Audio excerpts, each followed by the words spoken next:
মুসা আলাইহিস সালামকে আল্লাহ বলছেন, ইযহাব ইলা ফিরআউন ইন্নাহু তাগা। মুসা, তুমি ফিরআউনের কাছে যাও, সে তাগুত হয়ে গেছে।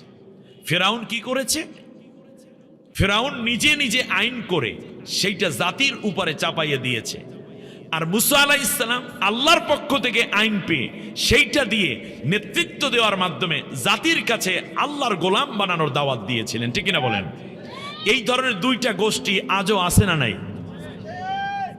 আল্লাহ রাব্বুল আলামিন বলেন, শোনো, ওয়ালাকাদ বাআতনা ফি কুল্লি উম্মাতির রাসূলা আন ইবুদুল্লাহ ওয়াজতানিবুত তাগুত। দুনিয়ার সব নবী আমি প্রেরণ করেছি যাতে করে তাগুত থেকে মুক্ত হয়ে তারা যেন আমি আল্লাহর গোলামিত্ব গ্রহণ করতে পারে।